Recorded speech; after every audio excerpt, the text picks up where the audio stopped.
Would you like to learn more about sharpening your wood turning tools? Well, you're in the right place. Let's get started. Welcome to Turning Stitches. I'm Sean. We help woodturners learn the craft to begin making fun projects faster. Wood turning is a lot more fun with sharp tools. In lesson 1, we dulled our roughing gouge, so let's get it resharpened so we can get back to work.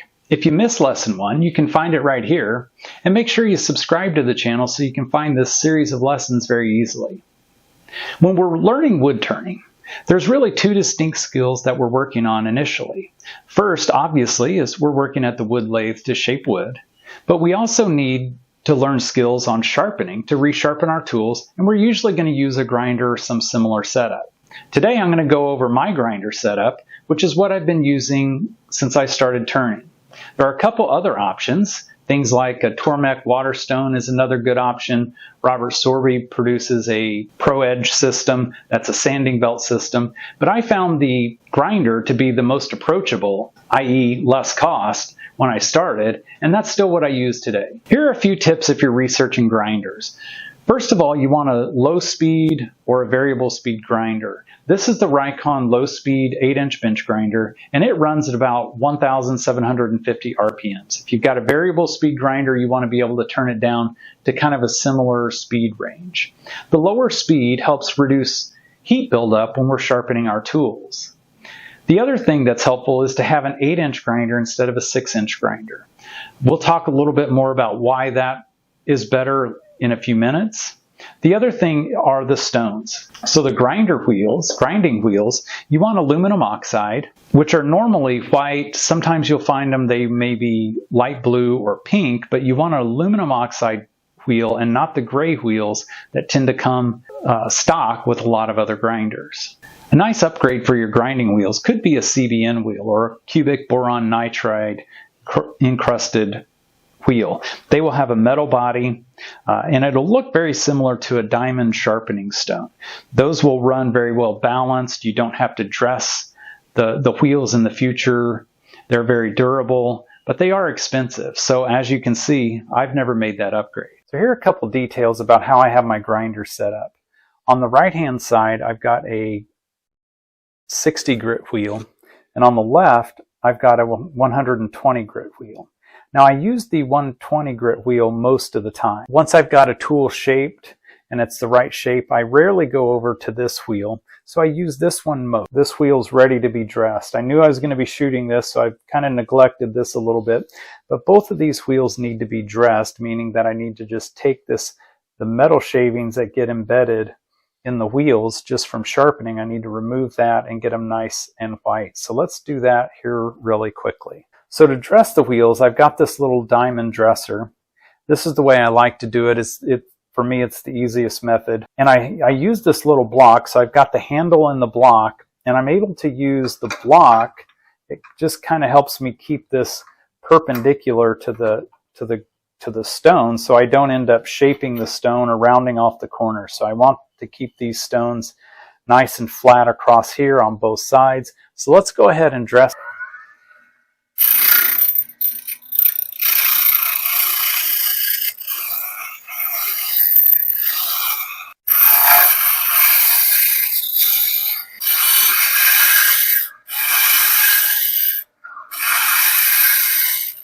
We just want to keep working it till we've got a nice, flat, smooth surface and we've gotten rid of all the black on that wheel all the way around.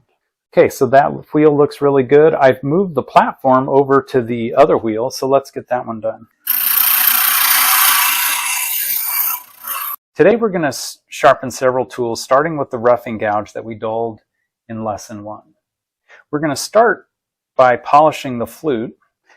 I'm using a green Scotch-Brite pad. You can use steel wool or a fine sandpaper to do this, but effectively we just want to kind of get a nice polished surface here on the inside. So once I've got the flute polished, I just need to set the angle on my platform to match the bevel on the tool. Now I've got a setup block that I have for the roughing gouge. So all I have to do is get those 2 points on there, tighten down the bevel angle, kick on the grinder, let it come up to speed, and then we're just going to very gradually bring the gouge up and rotate back and forth.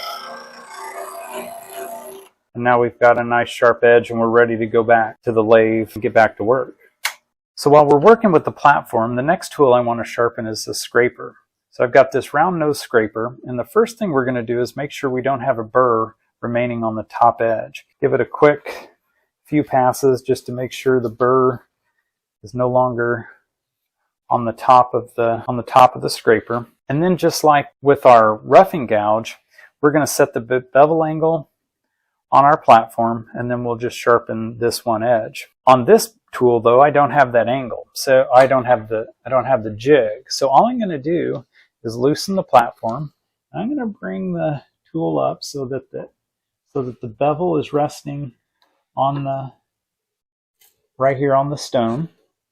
I'm going to tighten that down, and I should be in good shape. I can kind of make sure I'm rubbing all the way along by running the stone in reverse, and you can kind of see the grind is from top to bottom, so I know I've got that angle pretty close. All we have to do with the scraper, it's very simple. We just hold it down on the platform and just very gently rotate it, since this is a round nose scraper,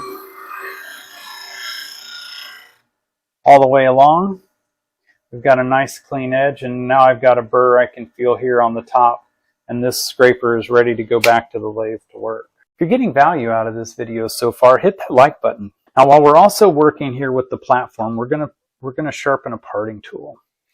So we're also going to use this here, and so this is going to be just like the scraper. I don't have a quick setup for it, so we're just going to use our bevel angle. Adjust it, tighten that down, get this adjusted right there. We're on that angle. Bring the grinder up to speed. On the parting tool, it's important to make sure we're sharpening all the way to the tip on both sides. That's where our cutting edge is. So I just want to make sure we're right here on that. And I can tell, there's a couple different ways I can tell. I can tell when sparks start coming over the top of the tool. I can also see the grind pattern. So here you can see, you may be able to see this, but I've got one little edge right there that wasn't really getting ground right.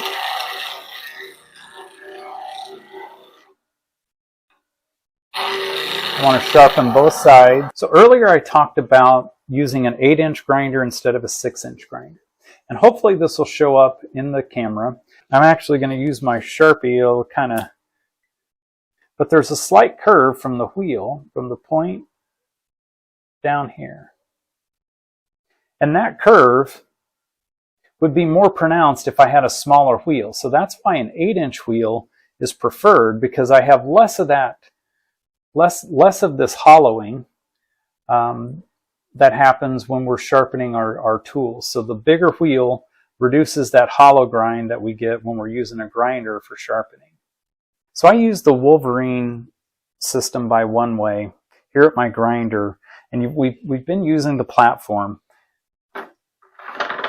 And the reason I like this system is it allows me to get really consistent results, and it was very easy to learn. You can see here I can move the platform from my fine grit wheel to my coarse grit wheel. It makes it very easy when we're doing gouges as well to get fast, quick, consistent results. So not only do I use the Wolverine system to get consistent sharpening results, but I also use setup blocks to help speed that up and get even more consistency. So this is the block setup I use for a 40-degree angle on gouges. Basically, I'm just going to bring this up. It registers back here in the pocket, and it comes right up to the wheel. This is also important because as we just dressed the wheel moments ago, we also made that wheel slightly smaller.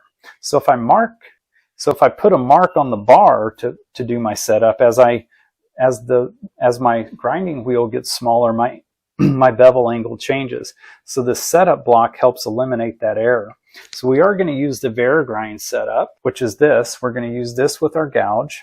One of the keys to using the setup blocks is It's designed so that you never have to move this leg, and it's always 2 inches. We always have 2 inches protruding out of the varigrind. So by eliminating two variables, there's a lot of variables in this setup, so I've eliminated these two, and then I'm using the block to always set this up at the same place. So now that I've got this locked down, I'm going to kick this on, and we'll sharpen the spindle gouge. The grinder up to speed, I'm just going to get the leg of the varigrind down here in the pocket. And I'm just going to bring this right here. I'm going to rotate it. I'm going to start on one side.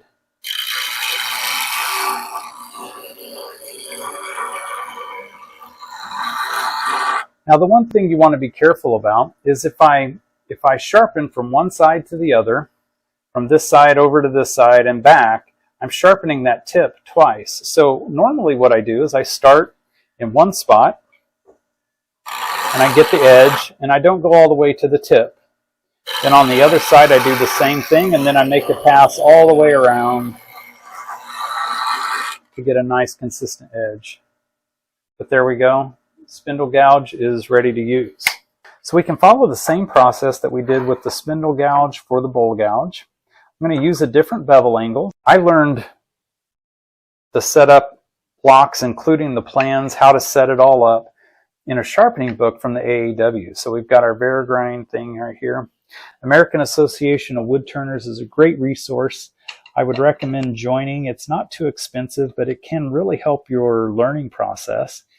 I love the magazines they send out. They produce about 10 a year. They have a lot of articles, including some publications called Fundamentals, which is online in the members area. So I'll leave a link to the AAW in the description below, but check that out because they've got a ton of resources. And much like the spindle gouge, we're just going to rotate, start over here on the sides, and then all the way around.